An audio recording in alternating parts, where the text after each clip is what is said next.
Mummy, अगर हम लोग बाहर खाना खाने जाएंगे तो क्या दादी भी हमारे साथ जाएंगी? 9 साल का रोहन अपनी माँ अमिता से पूछता है। अमिता मुस्कुराकर बोली, अरे नहीं बेटा, तुम्हारी दादी इतने बड़े होटल में जाकर क्या करेंगी? उन्हें तो उठने बैठने का तरीका भी नहीं आता। और फिर वो जैसे कपड़े पहनती हैं, होटल का दरबान तो उन्हें अंदर ही नहीं आने देगा। चलो जाओ और पापा से कहो कि मम्मी पार्टी के लिए तैयार है। रोहन बोला, मम्मी फिर दादी क्या खाएंगी? क्या वो आज भूखी रहेंगी? अमिता एक पल को चुप रही, फिर बोली, तुम दादी की चिंता मत करो और मुझे रेडी होने दो, वरना हम लेट हो जाएंगे। रोहन खेलता हुआ वहां से चला गया।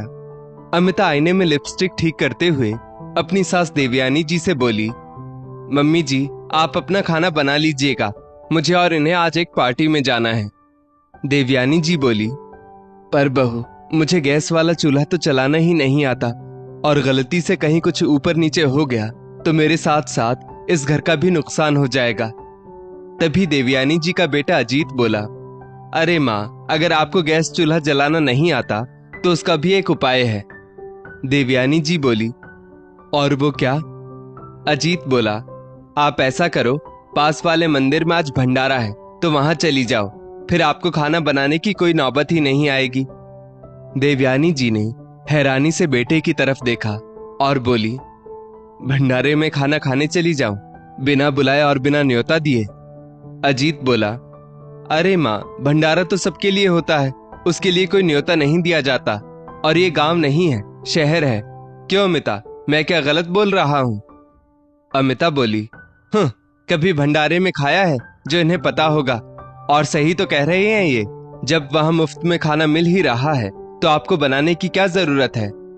देवयानी जी ने चुपचाप हाँ में सिर हिला दिया और अपनी चप्पल पहनकर मंदिर की ओर चल दी। माता पिता को आने में देरी हुई तो रोहन वापस अंदर आ गया। दरवाजे पर खड़ा होकर वो उनकी सब बातें सुन रहा था। रास्ते में रोहन ने अपने पापा से कहा, पापा, मैं सोच रहा हूं जब मैं बड़ा आदमी बन जाऊंगा ना, तब मैं भी अपना घर किसी मंदिर के पास ही बनाऊंगा। अजीत हंसकर बोला, क्यों बेटा, लोग तो अपना घर शोर शराबे से दूर लेते हैं, फिर तुम मंदिर के आसपास क्यों घर लोगे?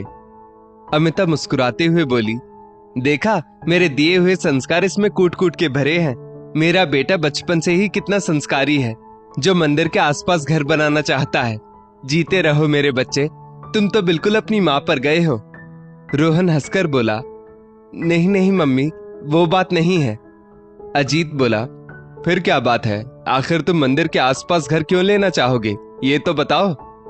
रोहन बोला, पापा, मम्मी, क्योंकि जब मुझे भी किसी दिन ऐसे ही किसी पार्टी में जाना होगा, तब आप लोगों के लिए खाना कौन बनाएगा? तब आप लोग भी तो किसी मंदिर में भंडारे में ही खाना खाने जाओगे ना। और मैं नहीं चाहता कि आपको किसी दूर के मंदिर में जाना पड़े, वरना फिर पार्टी से लौटकर मुझे आपको लेने भी तो जाना पड़ेगा। अजीत और अमिता अपने बेटे की बात सुनकर दंग रह गए। अजीत ने गाड़ी रोकी और अमिता की तरफ मुड़कर देखा तो अमिता बोली, आपने गाड़ी क्यों रोक दी? हमें पार्टी के लिए देरी हो जाएगी, और इसकी बातों पर क्यों ध्यान दे रहे हो? ये बच्चा है, इसे क्या समझ है? अजीत बोला, बच्चा है तभी तो अपने मन की बात और सच्चाई खुलकर सामने रख रहा है, बुरे तो हम लोग हैं। अमिता बोली, आप कहना क्या चाहते हैं? अजीत ने थोड़ी देर के लिए अपना फोन रोहन के हाथ में दिया और बोला, रोहन, तुम ईयरफोन लगाकर ये कार्टून देखो। रोहन कार्टून देखने में व्यस्त हो गया तो अजीत अमिता से बोला, अमिता, तुम समझ रही हो, बच्चे जो देखते हैं वही सीखते हैं। आज मैं तुम्हें दोषी नहीं ठहरा रहा, क्योंकि वो मेरी माँ है, मुझे अपनी माँ का ख्याल रखना चाहिए था। फिर भी गलती तो हम दोनों से हुई है, और जो हम आज माँ के साथ करेंगे, कल रोहन हमारे साथ भी वही करेगा। कहते हैं ना, जैसी करनी वैसी भरनी।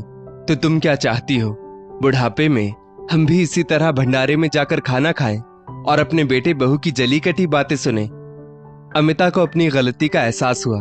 उसने कहा, मुझे माफ कर दीजिए अजीत, मुझसे बहुत बड़ी गलती हो गई।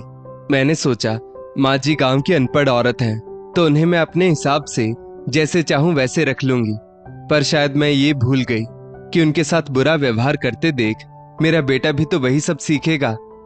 नहीं नहीं, मैं ये सब बर्दाश्त नहीं कर पाऊंगी। चलिए घर वापस चलते हैं और पार्टी में जाकर खाना खाना इतना भी जरूरी नहीं जितना अपने बुजुर्गों का सम्मान करना और उनकी देखभाल करना है। चलिए। अजीत ने कार वापस मोड़ी तो रोहन बोला, अरे पापा, आपने कार क्यों मोड़ ली? क्या हम पार्टी में नहीं जा रहे हैं? अजीत बोला, नहीं बेटा, हम तुम्हारी दादी के पास जा रहे हैं। तुम बताओ रोहन, तुम्हें पार्टी में जाकर खाना है या दादी के साथ बैठकर खाना खाना है? रोहन मुस्कुराकर बोला, मुझे दादी और आप सबके साथ मिलकर खाना खाना है। और सच कहूं पापा, मुझे बिल्कुल भी अच्छा नहीं लगता जब दादी अकेली घर पर रहती है। अमिता ने रोहन से कहा, रोहन, मम्मी तुमसे सॉरी कहती है और प्रॉमिस करती है कि आज के बाद फिर कभी दादी के साथ बुरा व्यवहार नहीं करेगी। तब तो तुम मुझे माफ कर दोगे ना? रोहन मुस्कुराकर अमिता के गले लग गया और बोला, मम्मी आप दुनिया की बेस्ट मम्मी हो। चलो पापा, हम दादी को लेकर किसी और रेस्टोरेंट में खाना खाएंगे जो दादी को पसंद होगा।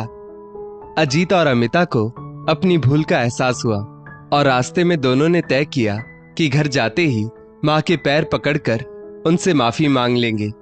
नीचे पार्किंग में कार खड़ी करके जब दोनों 9वीं मंजिल पर अपने फ्लैट में पहुंचे तो अंदर से जोर जोर से म्यूजिक सिस्टम बजने की और कई लोगों के जोर जोर से बातें करने की आवाजें आ रही थी। अजीत बोला, अंदर से इतनी आवाज कैसे आ रही है? अमिता बोली, घंटी तो बजाओ। अजीत ने घंटी बजाई। अंदर से देवयानी जी की आवाज आई, अरे शारदा बहन, दरवाजा तो खोल दीजिए, लगता है आज पिज्जा जल्दी आ गया। दरवाजा खुला तो सामने बगल के फ्लैट में रहने वाले शर्मा जी की माँ शारदा जी खड़ी थी और देवयानी जी प्लाजो और टॉप पहने घूम रही थी। बिल्डिंग में रहने वाली देवयानी जी की हमउम्र की 7-8 महिलाएं और पुरुष सब कोल्ड ड्रिंक का ग्लास हाथ में लेकर म्यूजिक पर थिरक रहे थे। अमिता अजीत को देखते हुए बोली, देख लो अपनी माँ के रंग ढंग, कहाँ हम अपनी गलती मान रहे हैं और ये यहाँ। अचानक देवयानी जी की नजर बेटे बहू पर गई तो वो कुछ सकपका गई। फिर उन्होंने संभलते हुए कहा, क्या हुआ बेटा, पार्टी कैंसिल हो गई क्या? कोई बात नहीं, हमारी पार्टी ज्वाइन कर लो। अजीत धीरे से देवयानी जी का हाथ पकड़कर उन्हें किनारे ले गया और बोला, माँ ये सब क्या चल रहा है? देवयानी जी बोली, तुम्हें क्या लगा तुम मुझे अकेला छोड़कर जाओगे तो मैं रोती हुई मंदिर में बैठकर भीख मांगूंगी? नहीं बेटा, आजकल के बुजुर्गों को बेबस, लाचार और कमजोर समझने की गलती कभी मत करना, क्योंकि तुम आज जिस स्कूल में पढ़ रहे हो ना, हम कभी वहां के हेडमास्टर थे। अजीत शर्म से सिर झुकाए खड़ा था। रोहन आगे बढ़कर बोला, दादी आपने हमें पहले क्यों नहीं बताया कि घर में पार्टी है? हम लोग नहीं जाते। और आपको पता है, मम्मी पापा तो पार्टी में गए ही नहीं, आधे रास्ते से ही वो आपके लिए लौट कर आ गए।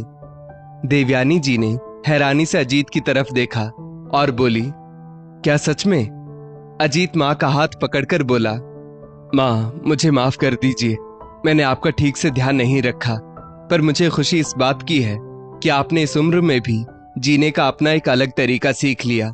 मैं तो कहता हूं हमें आप लोगों से सीखना चाहिए, क्यों अमिता?